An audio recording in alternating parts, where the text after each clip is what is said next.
Saludos y bienvenidos a esta exploración.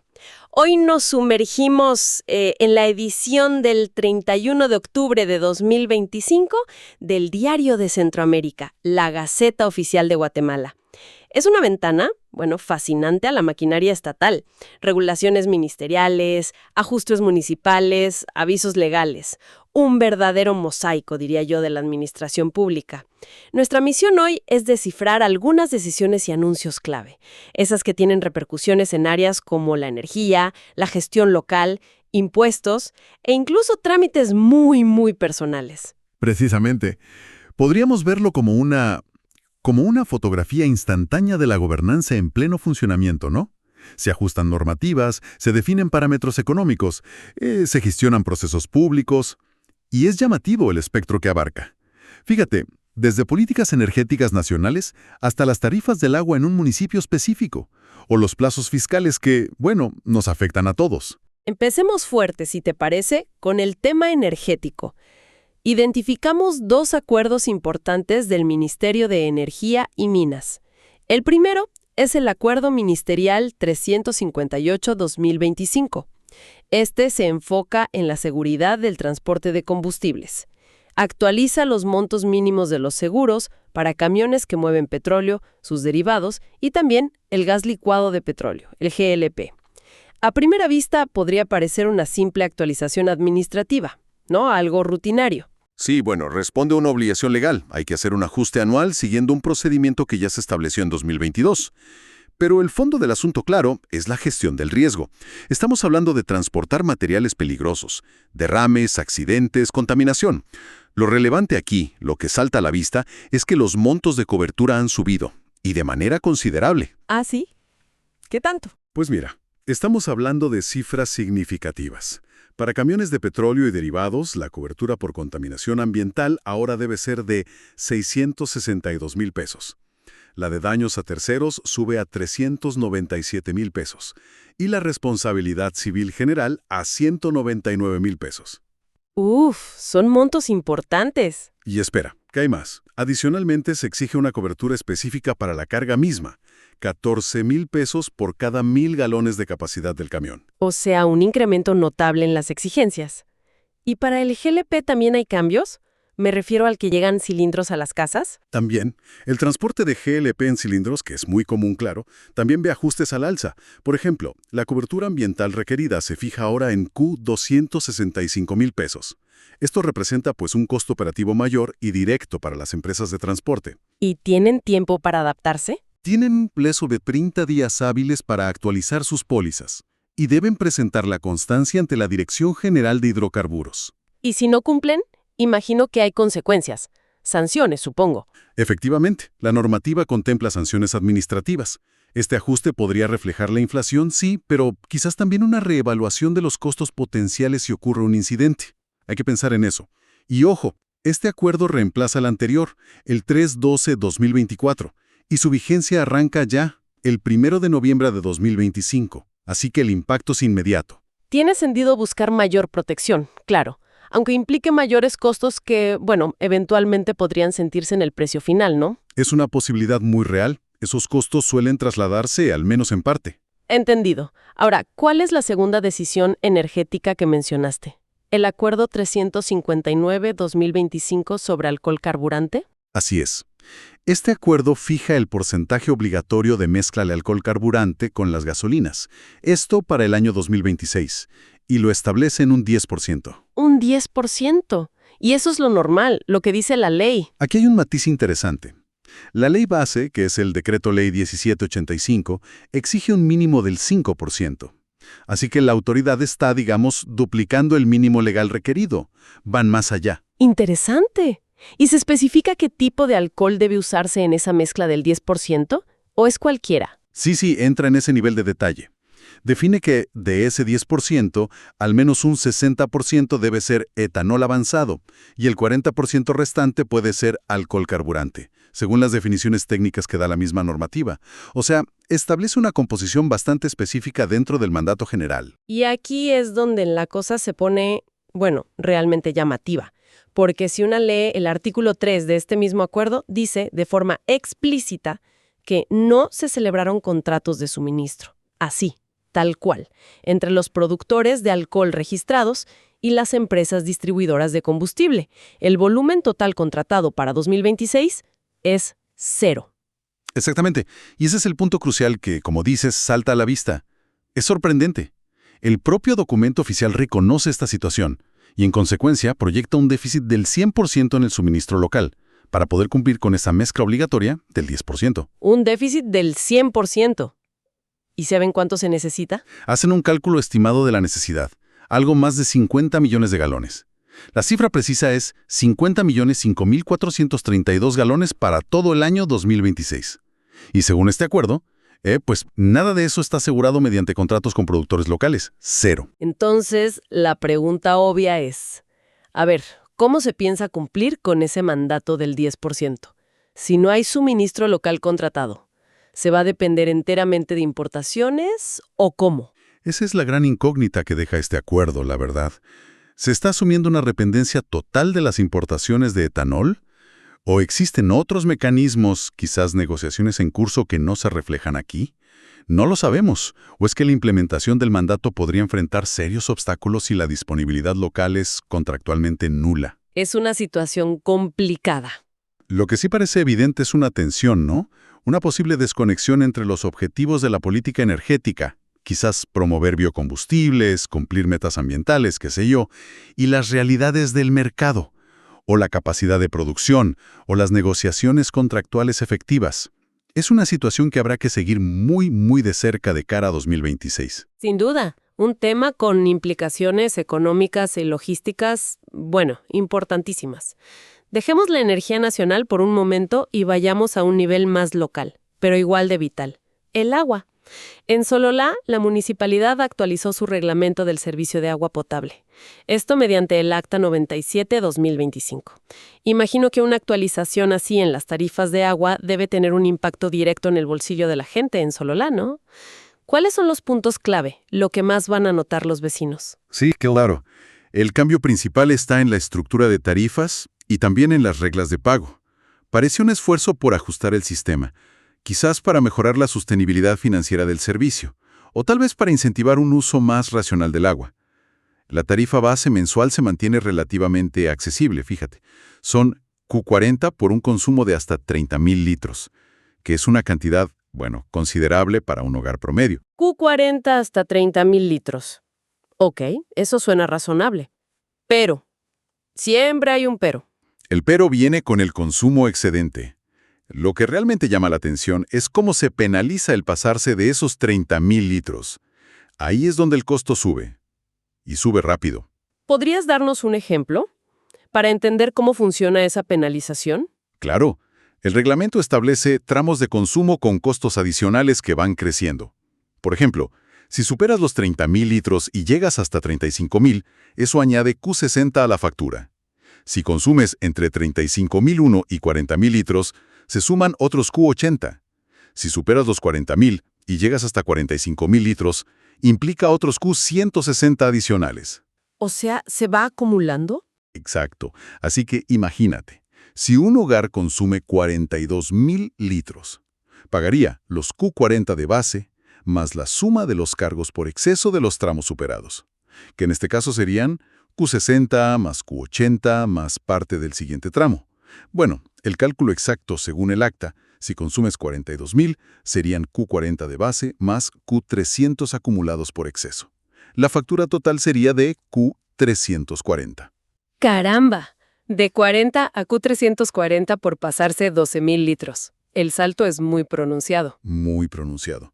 Y si el consumo excede los 50,000 litros, el costo se dispara aún más. Ahí se cobran Q50 adicionales por cada 1,000 litros extra, sobre un cargo acumulado que ya sería bastante elevado. El mensaje es clarísimo. Controlar el consumo es clave en Sololá. Hay un fuerte incentivo económico para no pasarse. ¿Qué más establece el reglamento sobre pagos, moras o cosas así?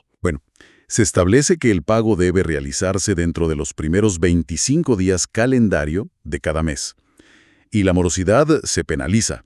Hay multas que van escalando trimestralmente. Empieza con un 25% de recargo sobre la cuota mensual en el primer trimestre de atraso. Ok. Sube al 50% en el segundo trimestre, 75% en el tercero, y puede llegar hasta el 100% de la cuota mensual si la mora se extiende por más de un año. ¿El doble? Sí. Adicionalmente, se fijan tasas por otros servicios que tampoco son menores. Solicitar una conexión nueva, por ejemplo, tiene un costo de Q3.000 por el derecho en sí, más Q1.500 por la instalación física. O sea, 4.500 para una conexión nueva. Correcto.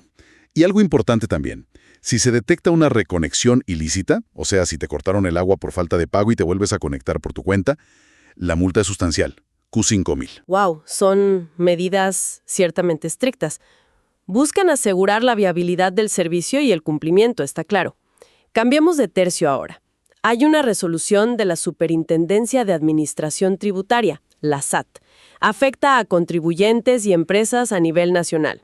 Es la resolución SAT DSE 1657-2025 y tiene que ver con el feriado del Día de Todos los Santos. Correcto. El 1 de noviembre es feriado nacional. Y en el año 2025, esa fecha cae en sábado. Según el Pacto Colectivo de Condiciones de Trabajo de la SAT, cuando un asueto oficial cae en sábado, el personal goza del descanso el día hábil anterior, es decir, el viernes 31 de octubre. Ok, el personal de la SAT descansa el viernes. Exacto. Pero aquí surge una particularidad.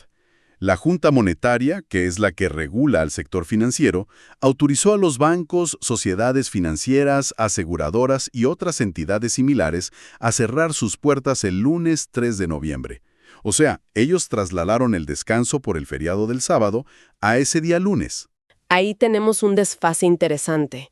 El personal de la SAT no trabaja el viernes, pero los bancos están cerrados el lunes.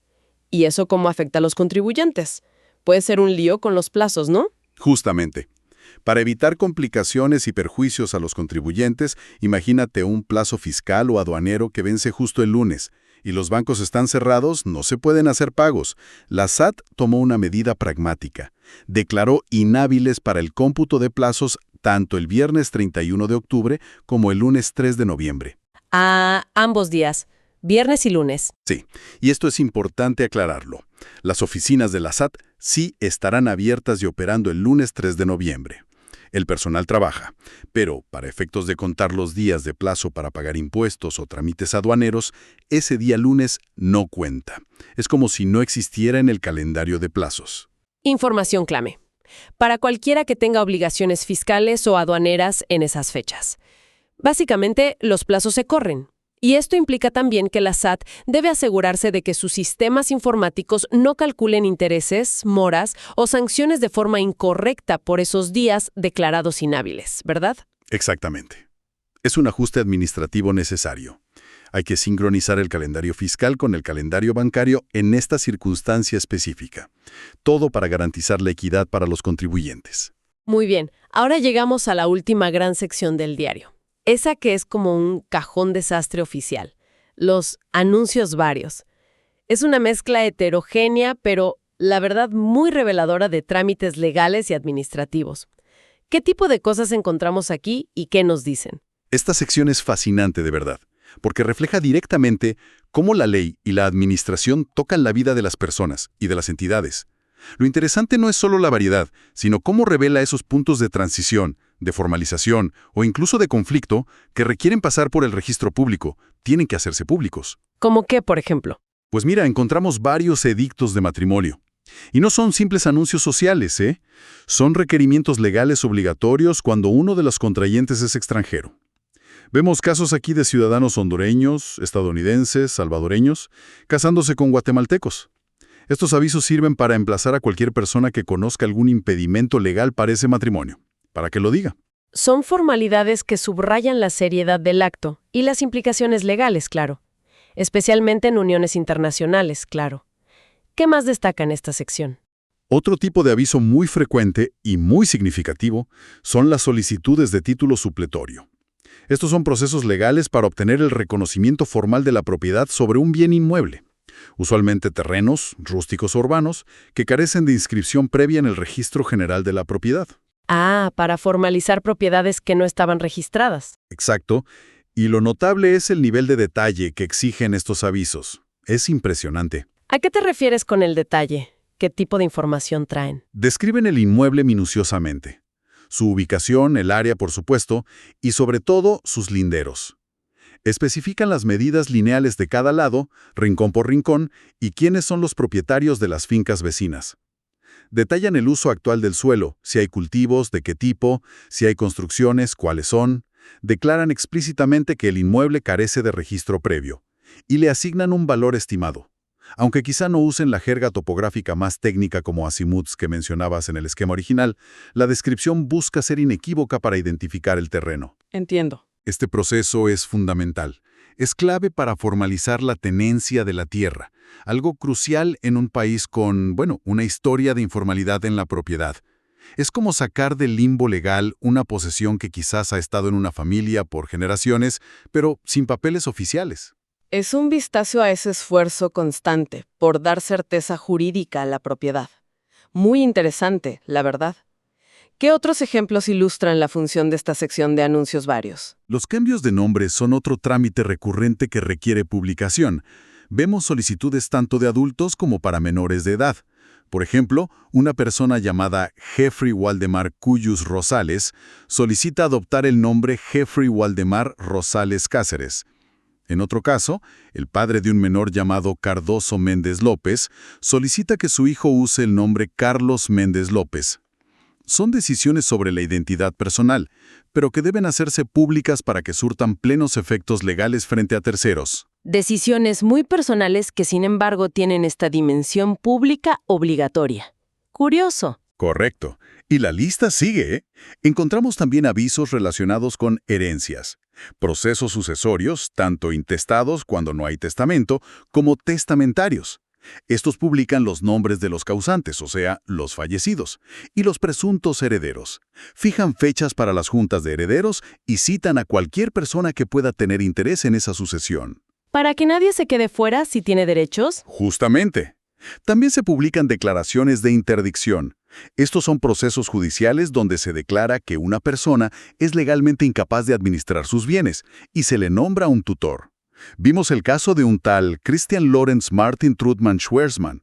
Son situaciones delicadas que también requieren esta formalidad pública. Realmente, esta sección de anuncios varios abarca aspectos muy diversos de la vida legal y administrativa, casi como un espejo de la sociedad pasando por trámites oficiales. Y aún hay más variedad, fíjate.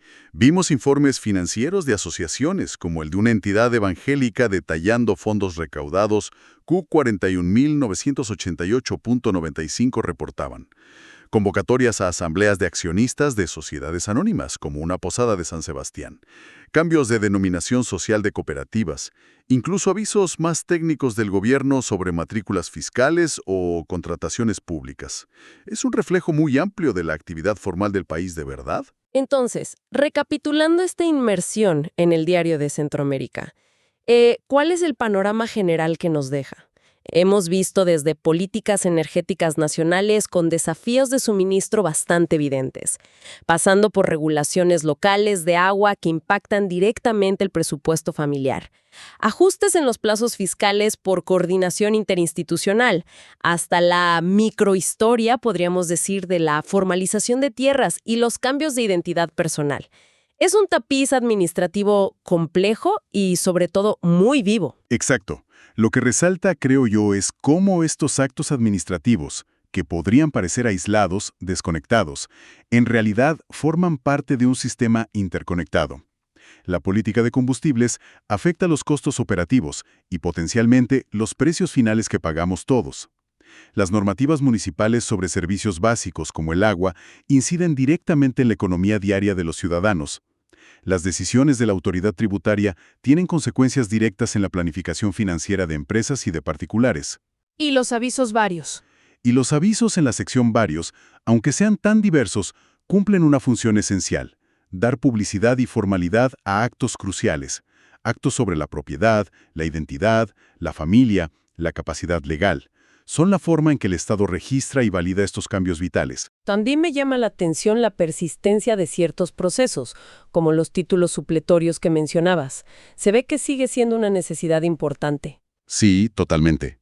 Y el nivel de detalle exigido en ellos, como comentábamos. Esas descripciones exhaustivas de linderos, vecinos, usos del suelo, aunque puedan parecer tediosas, subrayan la importancia fundamental de la precisión registral y de la transparencia pública para la seguridad jurídica de la tierra. Es la base para prevenir o resolver disputas y, bueno, para un ordenamiento territorial coherente. Cada uno de esos avisos representa un paso hacia la formalización, hacia la certeza. Bien, para cerrar nuestra conversación de hoy, dejemos una pregunta en el aire para quien nos escucha. Vimos cómo el Ministerio de Energía estableció un mandato, digamos, ambicioso de mezcla de etanol del 10% para 2026, pero, simultáneamente, el mismo acuerdo reconoce una falta total de contratos que aseguren el suministro local para cumplir ese mandato, un déficit del 100%. Considerando la tendencia global hacia los biocombustibles, la posible dependencia de importaciones que esta situación podría crear para Guatemala y esa ausencia de acuerdos locales reportada, ¿qué factores económicos, logísticos o incluso geopolíticos que no son explícitos en este documento oficial podrían estar jugando un papel en las decisiones energéticas del país en este momento? Y sobre todo, ¿cómo podría esta compleja ecuación entre mandato y suministro afectar finalmente los precios que pagarán los consumidores en las gasolineras para 2026? Es una excelente pregunta. Invita a mirar más allá del texto legal, ¿no? A considerar las dinámicas de mercado, las capacidades productivas reales, las influencias externas. Plantea una tensión clave para el futuro energético del país, sin duda alguna. Algo en qué pensar. Esta ha sido nuestra exploración de hoy, basada en el Diario de Centroamérica del 31 de octubre de 2025. Gracias por acompañarnos.